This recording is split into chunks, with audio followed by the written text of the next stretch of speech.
भारत की शदीद तरीन मुखालफत के बावजूद भी अमेरिका ने पाकिस्तान के साथ एक इंतहाई अहम टेक्नोलॉजी शेयर कर दी है। और भारत ये कहता रहा कि अमेरिका से कि आप ये टेक्नोलॉजी पाकिस्तान के साथ शेयर ना करें क्योंकि इलाकाई तवाज़ुन तब्दील हो सकता है। मगर उसके बावजूद अमेरिका की तरफ से पाकिस्तान के साथ ये टेक्नोलॉजी शेयर होने जा रही है। लेकिन भारत भी अपनी भरपूर किस्म की तैयारी कर रहा है और PL-15E का तोड़ रूस से उसने हासिल कर लिया है। और क्या इस डील के बाद चीन बरहम हुआ है रशिया के ऊपर, इस हवाले से क्या तफसीलात आ रही हैं ये आपके साथ शेयर करेंगे। और यूक्रेन बड़ी कामयाबी के साथ रशिया के अंदर जाकर उसकी ऑयल रिफाइनरीज को, पंपिंग स्टेशन को कामयाबी के साथ निशाना बना रहा है। और इसके लिए क्या आज़रबाईजान की फ़ज़ाई हदूद इस्तेमाल हो रही है। ये तीनों बड़ी अहम खबरें हैं जो कि आज के इस व्लॉग का हिस्सा होंगी, इन पर बात करेंगे। अस्सलाम वालेकुम, आज तारीख है 2 मई 2026 और मैं हूँ रज़ा अब्बास। आपसे दरख्वास्त की वीडियो को लाइक और चैनल को सब्सक्राइब जरूर कीजिएगा।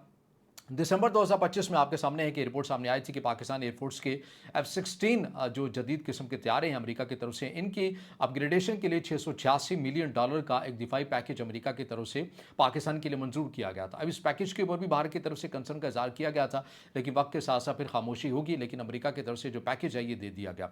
अब अमेरिका इससे आगे बढ़कर इन्हीं तैयारों के लिए जो दिफाई निज़ाम है उनकी अपग्रेडेशन के लिए उसने $488 मिलियन का दिफाई पैकेज भी पाकिस्तान के लिए मंजूर कर लिया है।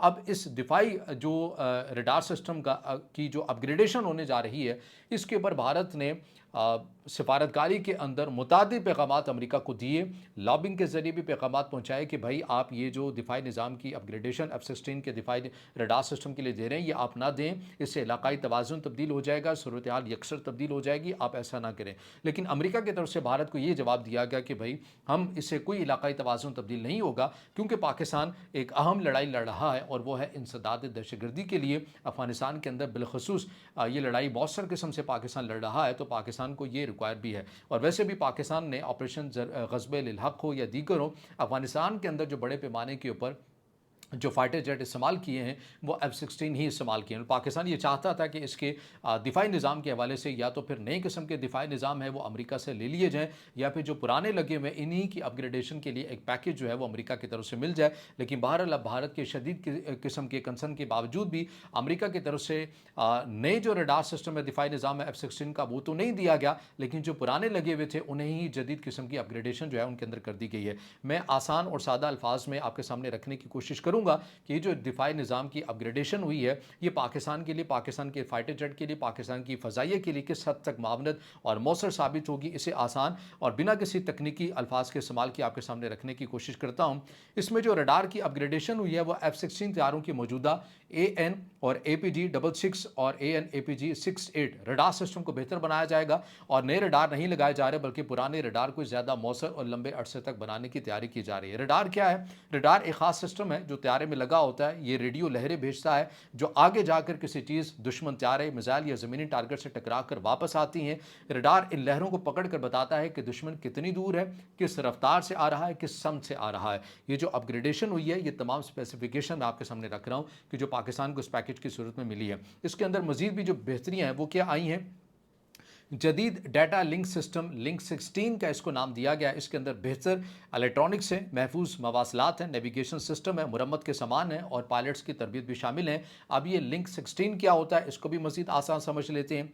ये एक जदीद और महफूज डाटा लिंक सिस्टम है। ये तैयारे को फौरी तौर पर दूसरे तैयारों, जंगी जहाज़ों, ज़मीनी अड्डों और कमांड सेंटर के साथ जुड़ने देता है। ये कैसे काम करता है? ये एक महफूज पैगामात भेजता है, इनक्रिप्टेड, जो दुश्मन नहीं सुन सकता।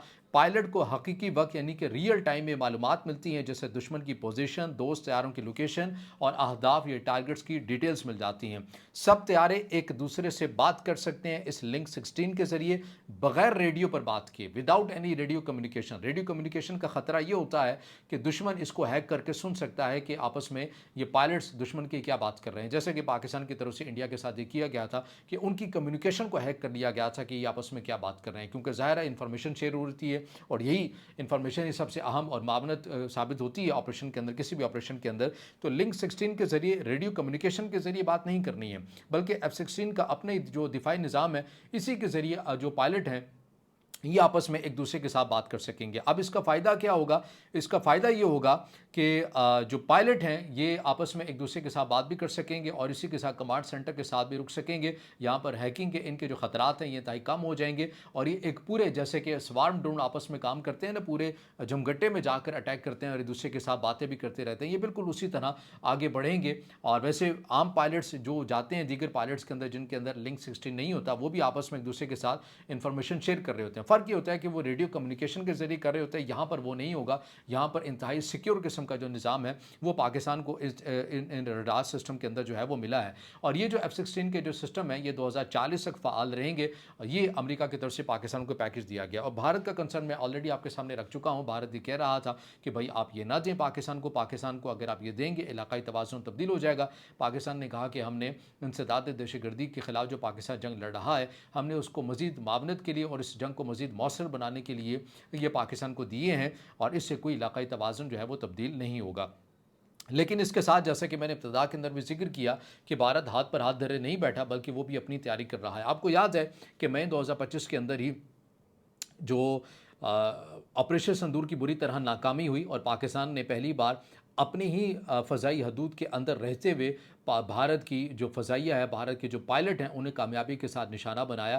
क्योंकि जो भारत की जो फ़ज़ाइया थी वो आदी थी डॉग फाइट की, यानी आमने सामने आकर लड़ने की। लेकिन पाकिस्तान अपनी फ़ज़ाइया के अंदर बड़ी हद तक काफ़ी हद तक आगे जा चुका है। जैसे कि भारत के ख़ुद के जो दिफाई तज्ज़ियाकार हैं परवीन सानी, वो भी कहते रहते हैं कि भाई आपको पाकिस्तान फ़ज़ाइया के लेवल पर आने के लिए आपको काफ़ी टाइम लगेगा। तो पाकिस्तान इस टेक्नोलॉजी के ऊपर बहुत पहले से पहुँच चुका था। PL-15E जो चाइना की तरफ से पाकिस्तान को मिले थे, यानी कि आप अपनी फ़ज़ाई हदूद में रहकर ही 150 से 200 किलोमीटर या 250 किलोमीटर दूर तक आप दुश्मन के तैयारों को कामयाबी के साथ निशाना बना सकते हैं। उसके लिए डॉग फाइट की ज़रूरत ही नहीं। अब भारत के पास ऑपरेशन संदूर के वक्त तो ये तो टेक्नोलॉजी नहीं थी, लेकिन उसके बाद भारत की तरफ से तेज़ी के साथ इस टेक्नोलॉजी को हासिल करने के लिए काम शुरू किया गया और तवील मुशावरत के बाद बातों के बाद रशिया और भारत का अब ये मायदा हो गया है। इसकी मायदे की तफसीलात क्या है ये मिनोअन मैं आपके सामने रख देता हूँ कि भारत ने रूस के साथ तकरीबन 1.2 बिलियन अमरीकी डॉलर यानी कि 280 अरब रुपए के एक मायदे के तहत तकरीबन R300 37M ultra long range air to air मिसाइलों की खरीदारी की है। सप्लाई का आगाज़ 12 से 18 माह के अंदर मुतवक्के है। ये मिसाइल भारतीय फ़ज़ाइया के Su-30 MKI लड़ाका हथियारों के साथ इंटीग्रेट किए जाएंगे।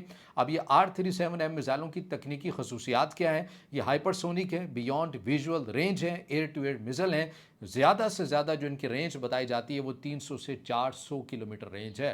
ये बहुत बड़ी रेंज है, इसको कोई आसान ना समझे 300 से 400 किलोमीटर, क्योंकि पाकिस्तान ने जो PL-15 इस्तेमाल किए थे इसके बारे में दो किस्म की रिपोर्ट्स हमारे सामने आती हैं, लेकिन बाहर सरकारी सतह के ऊपर इनकी तस्दीक नहीं है।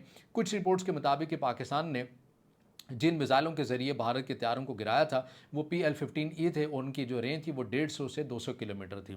और बाज़ रिपोर्ट्स के मुताबिक कि जो चाइना अपने लिए वर्जन बनाता है PL-15E का, जिसकी रेंज जो है वो 300 से 350 या 250 से 300 किलोमीटर बताई जाती है।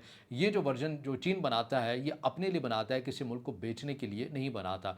लेकिन बताया यह गया कि चीन की तरफ से अपने बनाए गए जो अपने स्पेसिफिक जो वर्जन थे ये पाकिस्तान को दिए गए थे। लेकिन अगेन सरकारी सतह के ऊपर इसकी कोई कन्फर्मेशन नहीं मिलती है, लेकिन ओपन इंटरेस्ट सोर्स अकाउंट के अंदर ये खबरें गर्दिश कर रही थी। लेकिन अब जो खबर ये सामने आई है कि भारत ने जो रूस के साथ मायदा किया है और इन मिसाइलों की जो रेंज है एयर टू एयर मिसाइल ये 300 से 400 किलोमीटर तक है, तो एक बहुत बड़ी एक रेंज है। अब ये आवाज़ की 5 से 6 गुना रफ्तार से ज़्यादा है और 60 किलोग्राम हाई एक्सप्लोसिव ये जो हथियार हैं ये ले जाने की सलाहियत भी रखता है। और फिर इसके अलावा जो चीज़ें हैं पाकिस्तान की तरफ से जो इस्तेमाल की गई, ये भारत के लिए एक बड़ा सरप्राइज़ भी था। जैसे कि PL-15 जो इस्तेमाल किए गए थे, अब भारत के लिए इसकी तस्वीराती अहमियत क्या है ये नुक्ता मैं आपके सामने रखना चाह रहा हूँ कि PL-15E ने भारत को बताया कि आज की जंग में फर्स्ट शॉट की सलाहियत कितनी अहम है। और R37M जो 300 से 400 किलोमीटर रेंज PL-15E से दुगना ज़्यादा है। अब भारतीय Su-30 MKI दुश्मन के अवैक्स टैंकर्स और लड़ाका हथियारों को बहुत दूर से देख भी सकेगा और उनका मुकाबला भी कर सकेगा।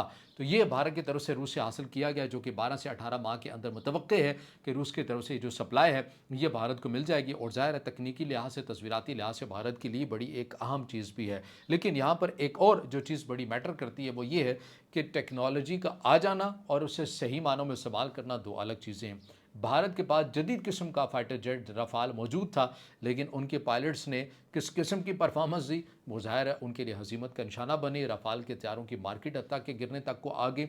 लेकिन अब ये जो टेक्नोलॉजी रशिया की तरफ से आ जाएगी, अब देखना ये होगा कि भारत की जो मैन पावर है या जो उनकी फ़ज़ाइया है, क्या उसके पास ये सलाहियत मौजूद है कि वो उसे सही तरह से इस्तेमाल कर सके। ये बहरहाल आने वाला वक्त ही बताएगा। अब आ जाइए तीसरी और आखिरी खबर के ऊपर, रशिया और यूक्रेन मामले के ऊपर, जिसके ऊपर बात बहुत कम की जा रही है। वो ये है कि हम ये देख रहे हैं कि इन दिनों यूक्रेन की तरफ से बड़ी कामयाबी के साथ रशिया के अंदर जाकर, ऐसा नहीं है कि रशिया और यूक्रेन की सरहद के पास जो ऑयल रिफाइनरीज या पंपिंग स्टेशन रशिया के मौजूद हैं, यूक्रेन उनके पर हमले कर रहा है, ऐसा नहीं है। 1500 से 200 किलोमीटर अंदर तक जाकर अंदर जाकर जो है 2000 किलो 1500 से 2000 किलोमीटर अंदर जाकर भी जो यूक्रेन के ड्रोन हैं, ये कामयाबी के साथ रशिया की ऑयल रिफाइनरीज को निशाना बना रहे हैं। और इसके लिए किन किन ममालिक की मुबैना तौर पर फ़ज़ाई हदूद इस्तेमाल हो रही है और रशिया क्या इंतबा जारी कर रहा है, ये तफसीलात भी मैं आपके सामने रख देता हूँ।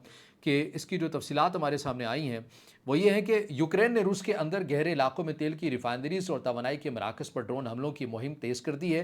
ताज़ा तरीन रिपोर्ट्स के मुताबिक यूक्रेन की फोर्सेस ने तवाबसे पर और यारोस्लावल और साराटूफ, उफ़ा और दीगर अहम रिफाइनरी समेत तेल की पंपिंग स्टेशन को रशिया की निशाना बनाया है। इन हमलों से रूस की तेल प्रोसेसिंग की सलाहियत लाखों बैरल योमिया मुतासर हो चुकी है।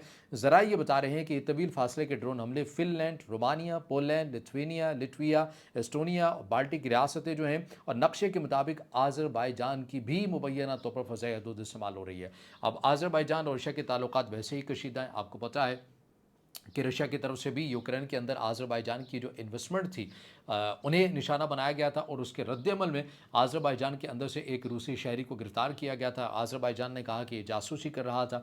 रशिया का ये कहना था कि भाई वो हमारा सहाफ़ी है जिसको गिरफ्तार कर लिया। तो इस किस्म की जो कशीदगी है, आज़रबाईजान और रशिया के ताल्लुकात कुछ अच्छे नहीं है, कशीदा रहते हैं। और आज़रबाईजान के इज़राइल के साथ भी ताल्लुकात अच्छे हैं और आज़रबाईजान के यूक्रेन के साथ भी ताल्लुकात बहुत अच्छे हैं। ये वो ममालिक हैं जिनका नाम सामने आ रहा है कि जो रशिया के अंदर कामयाबी के साथ इंतहाई अंदर जाकर डीप स्ट्राइक जो यूक्रेन कर रहा है अपने सस्ते और मौसर हथियारों के साथ, ड्रोन के साथ, ये इन ममालिक की फ़ज़ाई हदूद इस्तेमाल हो रही है। अब सरकारी सतह के ऊपर ये ममालिक तो कुछ भी नहीं बोल रहे, लेकिन अलबत्ता रूस की तरफ से ये इंतबाह ज़रूर जारी किया गया है कि हम तहक़ीक़ात कर रहे हैं और अगर हमें ये सबूत और शवाहिद मिल जाते हैं कि ममालिक की वाक़ई जो फ़ज़ाई हदूद है वो हमारे ख़िलाफ़ इस्तेमाल हो रही है, तो फिर हम इन ममालिक के ऊपर भी अपना रद्दअमल देंगे। और अगर रशिया देता है तो इनमें बहुत से ऐसे ममालिक हैं जो नेटो के रुकन हैं, और अगर नेटो के किसी रुकन के ऊपर रशिया की तरफ से हमला हो गया तो ज़ाहिर है फिर नेटो को भी इस जंग के अंदर आना पड़ेगा। आज़रबाईजान गो के नेटो का रुकन तो नहीं है, लेकिन बाल्टिक जो रियासतें हैं इनमें मुतादिद ऐसे ममालिक हैं जो नेटो के रुकन हैं। तो ये जो सूरत हाल है, ये मज़ीद रशिया और यूक्रेन की जंग को पेचीदा भी बना रही है। और रशिया के जो एनर्जी सेक्टर है, तेल और गैस की जो सप्लाई चेन है, और ये जो रिफाइनरीज जिनके नाम मैंने आपके सामने रखे हैं, ये रशिया की मीशत के लिए रीढ़ की हड्डी हैं और 40 से 45% ये अपना रशिया की मीशत के अंदर अपना किरदार अदा करते हैं। तो इनके अंदर जो एक पैदावार है, तेल की पैदावार है, तेल और गैस की, उसके अंदर जो योमिया हिसाब से जो तेल और गैस निकलता है उसको बड़ी हद तक नुकसान हुआ है, मुतासिर किया है। तो बहरहाल तीनों बड़ी अहम खबरें जो आपके साथ शेयर की हैं। अब इससे जुड़ा आपका कोई सवाल हो या राय हो तो ज़रूर कमेंट में ज़ाहिर ख्याल कीजिएगा, वीडियो को लाइक कीजिएगा, दोस्तों के साथ शेयर कीजिएगा और इस चैनल को ज़्यादा से ज़्यादा सब्सक्राइब कीजिए।